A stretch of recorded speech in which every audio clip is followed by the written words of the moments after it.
Ibu itu kadang gak nyangka ya lah, kamu sekarang udah segede ini, duduk di sini bantuin ibu. Padahal dulu ibu sering banget deg-degan mikirin kamu. Emangnya deg-degan kenapa, Bu? Aku ngerasa hidup kita biasa aja kok, nggak aneh-aneh. Dari kecil juga aku ngerasa aman karena ada ibu. Dulu itu banyak yang ngomong nak, katanya kamu tumbuhnya lambat, katanya kamu kurang ini itu. Ibu dengerin satu-satu, tapi ibu simpen aja semua itu. Aku baru tahu, Bu, ibu nggak pernah cerita soal itu ke aku sebelumnya. Ibu itu nggak mau kamu tumbuh sambil ngerasa kurang. Buat ibu kamu udah cukup. Dari dulu sampai sekarang omongan orang itu cuma numpang lewat aja kok menurut ibu.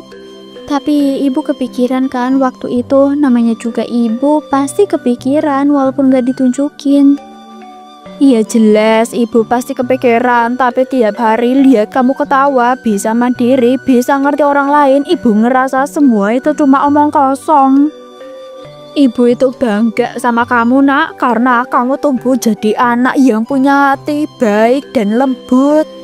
Aku tumbuh kayak gini karena ibu juga, Bu. Dari kecil ibu kan ngajarin aku pelan-pelan, tanpa marah-marah, tanpa ngebandingin aku sama siapapun. Hidup kita itu emang sederhana ya, tapi ibu ngerasa cukup selama kita bisa makan bareng, ngobrol bareng, itu udah bikin ibu tenang banget. Iya, Bu, aku juga ngerasa rumah kita nggak pernah sepi, walaupun isinya cuma kita berdua aja. Rasanya tetap hangat ya, Bu. Iya, Lala mau bilang makasih ya Bu. Aku janji deh bakalan jadi diri aku yang lebih baik lagi, biar ibu nggak perlu khawatir kayak dulu. Ibu itu percaya sama kamu Lala, dari dulu sampai kapanpun itu kamu selalu jadi alasan ibu bersyukur tiap hari. Saya teh kadang heran ibu-ibu, Bu Endang teh kenapa dari dulu sampai sekarang gak berubah juga ya. Umurnya teh udah nambah, pengalamannya juga pasti nambah atuh, tapi cara ngomongnya teh malah makin tajam. Iya Bu, aku juga ngerasain dari dulu kita tuh masih muda loh sampai sekarang. Nah ceritanya ya itu aja, kalau mulutnya mulai jalan, satu kampung itu bisa ikut panas. Padahal hidupnya teh udah ngelewatin macem-macem ujian juga. Harusnya teh makin kalem ya, tapi ini malah makin berani ngomong seenaknya. Yang bikin aku takut omongannya itu loh, sering dibungkus halus kayak nggak nyebut nama, tapi selalu aja semua orang itu tahu yang dia maksud siapa. Nah itu Bu, orang-orang juga ikut nimbrung. Awalnya teh ya cuma dengerin, lama-lama nambah cerita sendiri. Akhirnya teh yang dibicarain teh jatuh rame-rame ya tuh. Apa dia nggak capek ya hidup kayak gitu, ngurusin hidup orang lain terus sampai lupa ngajak ke dirinya sendiri. Kadang aku itu pengen negur Bon, tapi bingung juga mulai dari mana. Soalnya kalau ditegur dia bisa balik nyerang pakai kata-kata yang lebih nyakitin. Bener pisan Bu Sulis, dia teh pinter ngerangkai kata-katanya. Kedengarannya teh biasa, tapi efeknya teh kan panjang ya. Yang kena bukan cuma orangnya, tapi keluarganya juga. Saya teh inget dulu pernah ada yang nyoba ngingetin. Bukannya dia teh sadar, tapi dia malah ngerasa paling benar, paling tahu semua urusan orang. Makanya Bu, banyak yang milih diam, tapi diam juga karena bikin orang makin berani, ngerasa gak ada yang mampu nahan omongan. Aduh, saya teh takut kalau kebiasaan kayak gini teh dibiarin ya. Nanti ada yang benar-benar hancur hatinya kayak gimana atuh? Omongan kan gak kelihatan, tapi lukanya itu lama di batin. Iya Bu, orang itu bisa aja kerja kuat hidup susah, tapi kalau dihantam omongan terus lama-lama bisa roboh juga itu. Anehnya teh Bu Endang kayak nggak pernah mikir sejauh itu ya Bu, seolah semuanya teh cuma bahan omongan. Saya mah bener-bener nggak habis pikir sama dia teh. Ya semoga aja ada yang bisa nyadarin Bu sebelum semuanya keburu jauh. Soalnya kalau udah kelewatan biasanya nyelesainya tuh datang belakangan. Aduh ibu-ibu, aku tuh sering ketawa sendiri loh kalau inget anak aku waktu kecil. Baru setahun lebih dikit ngomongnya udah jelas, jalannya juga cepat, kayak nggak ada fase yang lambat loh ibu-ibu. Betul kali Bu Endang, aku juga sering denger ceritanya dari kecil udah kelihatan beda. Jadi wajar saja kalau sekarang kelihatan menonjol. Makanya loh Bu, aku tuh percaya kalau anak itu dikasih cukup dari awal, tubuh kembangnya juga lancar. Orang tua tenang, anak juga enak ngejalaninnya. Tapi tiap anak kan beda-beda Bu, ada yang cepet, ada yang pelan, gak semuanya bisa disamain. Apalagi kalau kondisinya juga beda-beda. Iya sih, tapi biasanya ada pengaruhnya loh Bu, lingkungan, dan perhatian, sama kemampuan orang tuanya. Kalau hidupnya serba terbatas, ya prosesnya sering lambat. Nah itu aku pun setuju kalau salah anaknya. Nah itulah Bu, aku pun setuju, bukan salah anaknya, tapi emang kalau orang tuanya kerepotan, anak ikut ke bawah dampaknya pula. Tapi ngomongin itu terus juga capek Bu. Dari dulu yang dibahas itu lagi, kekurangan anak orang terus yang diangkat-angkat. Lah, aku kan cuma cerita pengalaman ibu-ibu. Kalau ada yang ngerasa tersindir mungkin karena keadaannya emang mirip. Cerita sih cerita Bu, tapi kalau ujung-ujungnya ngebandingin, rasanya kok kayak nyeret anak orang ke obrolan yang gak penting.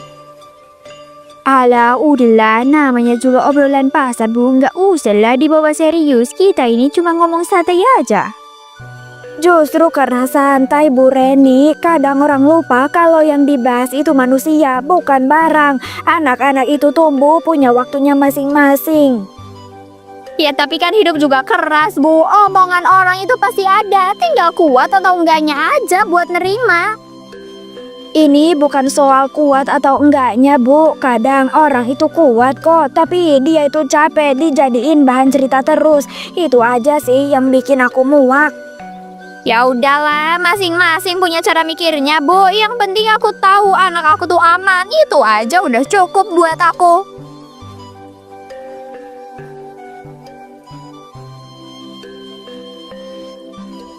Bu, ini habis dari pasar ya Bu, belinya sayuran lagi biar tumbuh kembang anaknya bagus ya. Harusnya belanja itu yang lebih jelas Bu, asal-usulnya loh. Iya Bu Endang, dari pasar yang penting kan kita ini pilih ya masih seger aja, terus dicuci bersih di rumah. Selama itu insya Allah bakalan aman buat keluarga. Iya sih, tapi kalau dari supermarket kan lebih terjamin Bu, asalnya jelas, kebersihannya juga aman. Anak itu sensitif Bu, jangan sampai kekurangan gara-gara salah asupan. Bu, sayuran pasar juga banyak kok yang bagus, penjualnya juga orang lama semua dan mereka tahu kualitasnya. Kita ini tiap hari makan ini dan aku ngerasa baik-baik aja. Lah, emang iya? Oh, ya mungkin sih itu karena kamu anaknya kuat aja sih Lala. Tapi kan tiap anak tuh beda-beda, ada yang butuh perhatian ekstra biar nggak kekurangan. Anak saya itu gak kekurangan Bu, di mata saya dia tumbuh dengan baik, gak ada yang kurang dan gak perlu dibandingin sama siapapun. Aduh Bu Eni, pede banget ya. Tapi namanya orang tua kan harus realistis. Kadang kita itu ngerasa cukup, padahal sebenarnya masih kurang. Realistis buat saya itu nerima anak apa adanya Bu. Kalau ada yang ngelihat kurangnya itu mungkin sudut pandangnya aja yang beda. Bisa aja itu karena rasa iri, bukan fakta. Bu, udah yuk kita masuk aja, keburu sore. Nanti kalau kebanyakan ngomong sayurannya keburu ya, yuk. Iya, silakan aja. Saya ini cuma ngingetin kok. Semua kan demi kebaikan kamu sendiri, demi kebaikan anak kamu yang kekurangan itu. Makasih banyak perhatiannya Bu. Kebaikan ibu itu paling berasa kalau disampaikannya gak sambil melukai. Udah yalah, jangan dipikirin omongan tadi. Kita itu capek-capek hidup buat diri kita sendiri, bukan buat nyenengin lidah orang. Tapi aku dengar jelas Bu, cara ngomongnya itu kayak sengaja. Aku takut ibu kepikiran, walaupun ibu kelihatan biasa aja. Ibu dengar juga, tapi kalau tiap omongan ditaruh di hati, hidup kita gak bakalan jalan. Ibu milih berhenti di situ aja. Ibu emang kelihatan tenang, tapi aku tahu ibu kesel Bu. Dari cara ibu pegang belanjaan aja, aku bisa ngerasain. Kesel itu emang ada, tapi ibu lebih kesel lagi kalau amarah ibu bikin kamu ikut sakit. Jadi mending ibu simpen aja ya lala. Emangnya ibu nggak pengen ngomong apa-apa bu ke mereka atau sekedar nunjukin kalau ibu nggak terima diperlakukan kayak gitu? Gak semua hal perlu dibalas, kadang diam itu lebih nyaring daripada jawab panjang. Ibu itu nggak mau turun ke tempat yang sama. Aku takut ibu itu terlalu sering ngalah bu, takut nanti orang-orang makin ngerasa bebas ngomong seenaknya. Gak apa-apa Lala, ngalah itu beda sama kalah. Nah, ibu tahu batasnya. Kalau nanti udah kelewatan, ibu juga tahu kapan harus berdiri buat ngebela kamu. Iya bu, kalau ibu bilang gitu, aku jadi lebih tenang. Aku cuma gak mau ibu ngerasa sendirian. Ibu itu gak pernah ngerasa sendirian karena kan ada kamu di sini. Sekarang udah, ayo bantu ibu masak. Ibu mau bikinin makanan yang kamu suka. Kamu pasti masih ingat kan sama rasanya? Iya bu, ingat banget. Masakan ibu itu gak pernah gagal bikin aku ngerasa pulang. Dari kecil sampai sekarang rasanya tuh selalu sama. Nah itu dia, selama rumah ini masih hangat, omongan di luar itu biarin aja. Hidup kita itu nggak diukur dari komentar orang. Aku bangga sama ibu bu, ibu bisa nahan amarahnya bukan karena takut tapi karena mikirin aku. Ya Tuhan, tolong jagain ibu aku ya. Udah sore gini baru pulang bu, belanja apa aja emang sampai selama ini? Jangan-jangan tadi ngomongin orang lagi di luar ya? Aduh pak, ibu ini ya cuma belanja aja, belanja sambil ngobrol dikit. Masa langsung nuduh, namanya juga ketemu orang, ya cerita loh. Cerita sih cerita bu, tapi ya tiap hari itu isinya itu lagi. Aku itu malu tahu nggak sih, setiap ketemu Pak RT aku tuh selalu ditegur. Teguran apaan sih pak? Orang aku nggak pernah bikin ribut kok. Aku juga nggak pernah ngomong kasar, aku nggak pernah nyebut nama orang lain.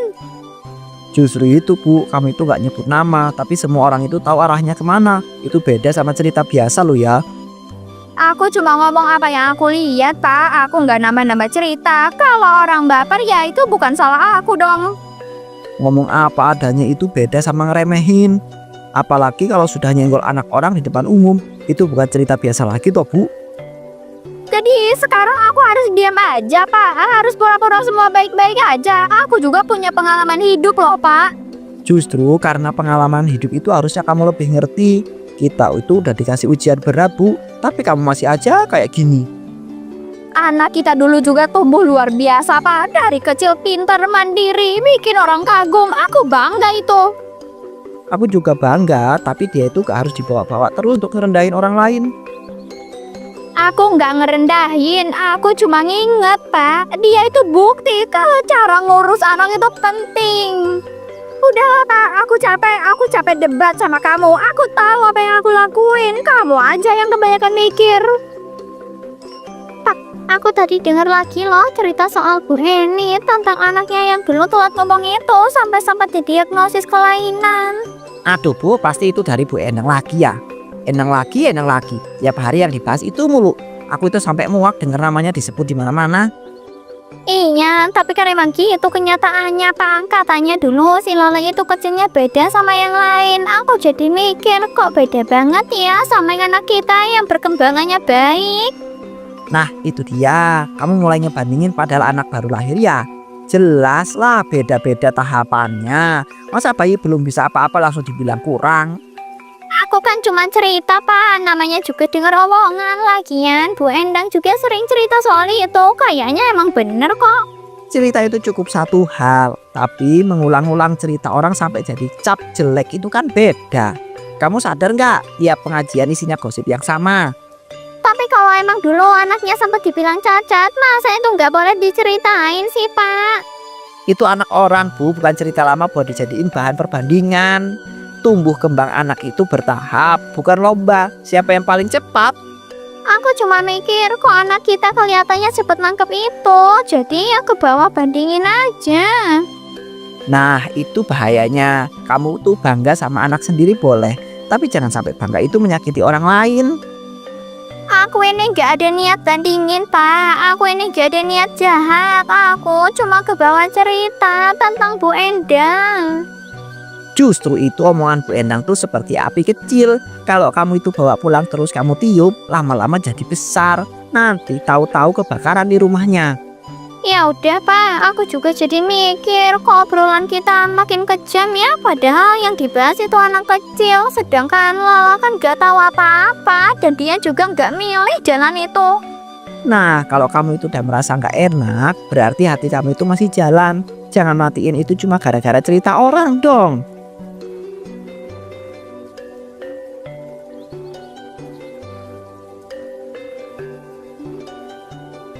Bu, aku salah apa ya? Emangnya aku kurang apa, Bu? Sampai mereka segitunya ke aku. Aku tadi diejek, Bu. Aku diketawain rame-rame. Aku dikerumunin. Mereka nunjuk aku sambil bilang aku cacat. Katanya aku aneh gara-gara masa lalu aku, Bu. Padahal sekarang aku kan udah bisa ngomong kayak mereka, Bu. Aku bisa jalan, bisa ketawa. Aku punya tangan dan punya kaki kayak mereka. Tapi kenapa aku masih dianggap kurang, Bu? Kenapa masa kecil aku dijadiin alasan buat nyakitin aku sekarang? Aku nggak mau sekolah lagi, Bu. Aku benar-benar nggak mau. Aku capek diketawain tiap hari. Aku capek pura-pura kuat. Aku takut ke sekolah, Bu. Aku takut ketemu mereka. Aku takut ngerasa kecil kayak tadi. Ya ampun, sini nak, sini ke ibu. Ibu nggak nyangka kamu ngerasain ini sendirian sampai sesakit ini. Dengerin ibu ya, kamu itu nggak kurang apa-apa. Kamu nggak rusak, kamu bukan anak cacat kayak yang mereka bilang.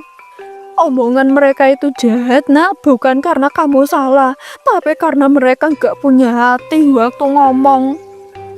Ibu tahu Lala, ibu tahu kamu capek, ibu tahu kamu sakit, tapi kamu jangan berhenti sekolah ya.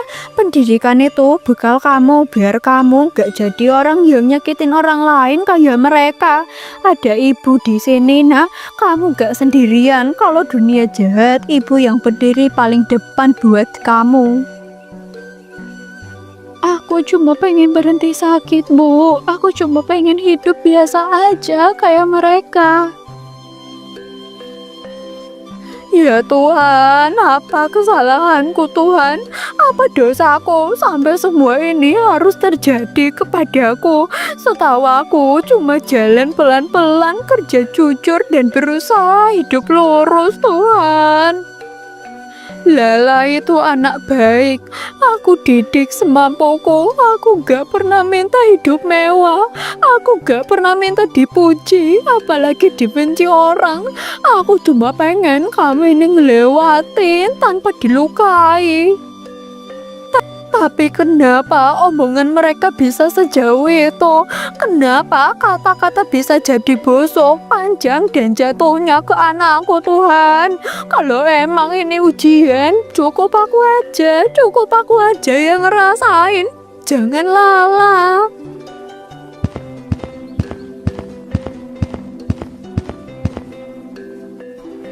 Bu Puspa, anak kamu itu kok kelihatannya nggak ngerti-ngerti ya? Umurnya udah segitu, tapi kayak kosong aja. Kalau aku lihat sih kasihan ya, tapi ya gimana? Emang dari sananya kayak gitu kan? Maksudnya teh anak saya, Bu Endang. Ya iyalah Bu, kamu kan juga tahu namanya juga anak berkebutuhan khusus, mau dikerasin kayak apa juga tetap beda. Kadang aku tuh mikir Bu, mending orang tuanya itu jangan terlalu berharap tinggi deh, atau jangan disuruh main sama anak lain, takutnya teh bawa pengaruh buruk. Bu Endang, dia teh anak saya Bu, gimana kalau dia teh denger? Halah, anak kayak gitu mana ngerti. Jangan dibawa perasaan lah Bu. Saya ngomong juga ya biar ibu-ibu tahu aja kenyataannya. Dia teh mungkin gak bisa jawab Bu, tapi dia teh bakalan ngerti dipandang rendah. Dia juga manusia atuh Bu, bukan bahan obrolan. Ya kalau sensitif kayak gitu hidupnya bakalan makin berat loh Bu. Dunia itu gak lembut walaupun anak ibu gak kayak manusia normal. Kadang ibu juga harus tahu itu. Kenapa sih anak saya teh dihina terus? Dia teh nggak salah apa-apa atuh. Jadi ibu-ibu dan bapak-bapak ini datang ke rumah saya sore-sore begini pasti ada urusan yang penting ya. Saya harap ceritanya jelas dan tidak ditambah-tambahi ya. Kami kesini karena kejadian tadi sore di pos ronda, Pak. Ucapannya itu bukan sekedar bercanda, tapi benar-benar ngerendahin anak orang. Anak saya teh dihina langsung di depan umum, Pak. Dia teh emang berkebutuhan khusus dan Bu Endang teh ngomong seolah anak saya nggak pantas dihargai. Waktu kejadian itu kapan dan siapa saja yang ada di sana? Saya perlu tahu supaya ini jelas dan nggak ada cerita yang sepihak. Saya dari tempat kejadian, Pak. Banyak saksi, bukan cuma ibu-ibu tapi juga anak-anak yang lihat dan dengar langsung. Dampaknya langsung, Pak. Bu Puspa itu nangis, anaknya ketakutan dan diem. Ini bukan luka kecil aja, ini bisa nempel sama di anak kok. Kalau sudah menyangkut anak berkebutuhan khusus dan dilakukan di depan umum, ini bukan urusan sepele. Ini menyangkut martabat warga dan keamanan lingkungan. Saya teh kesini bukan mau cari ribut, Pak. Saya teh cuma mau anak saya aman, nggak dijadiin bahan omongan atau ejekan siapapun. Baik, dengan saksi sebanyak ini dan dampak yang nyata, saya itu nggak bisa diam lagi. Saya akan panggil Bu Endang dan suaminya. Kami cuma mau ada batas yang jelas ya Pak, biar tidak ada lagi di lingkungan ini yang disakiti lewat omongan. Saya janji urusan ini akan ditangani dengan serius. Lingkungan ini harus aman, terutama untuk anak-anak yang tidak membela dirinya sendiri.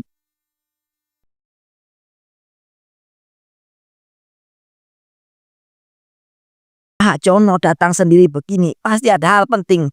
Saya dengar laporan warga, tapi saya ingin dengar langsung dari pihak keluarga. Saya kesini bukan buat membela ucapan istri saya ya Pak. Saya kesini karena saya itu takut kalau ini terus dibiarkan bakal ada korban lain. Silahkan jelaskan pelan-pelan, Pak. Tapi saya butuh kejujuran penuh karena ini sudah menyangkut anak dan martabat warga. Istri saya itu dulu kehilangan anak Pak. Kematian itu mendadak dan sampai sekarang lukanya itu belum pernah benar-benar sembuh atau ditangani. Jadi perilaku Bu Endang itu selama ini ada hubungannya dengan kejadian itu. Ya Pak, sejak itu dia itu jadi sensitif berlebihan soal anak, suka ngebandingin dan tanpa sadar merendahkan anak orang buat nutup sakitnya sendiri. Tapi selama ini nggak pernah ada penanganan khusus. Enggak Pak, saya itu nutupin semua ini demi nama keluarga dan ketenangan warga. Saya itu takut dia itu dipermaluin, takut keluarga kita itu hancur. Tapi sekarang yang hancur justru anak-anak lain, Pak. Saya tahu, makanya saya itu menjelaskan ini bukan buat membenarin perbuatannya. Saya cuma nggak mau ada korban lagi karena kelalaian saya, Pak. Makasih sudah jujur ya, Pak. Tapi setelah ini kita tetap harus bertindak. Trauma bukan alasan buat menyakiti orang lain. Saya siap tanggung jawab, Pak. Saya itu cuma minta satu, tolong bantu hentikan ini sebelum semuanya terlambat.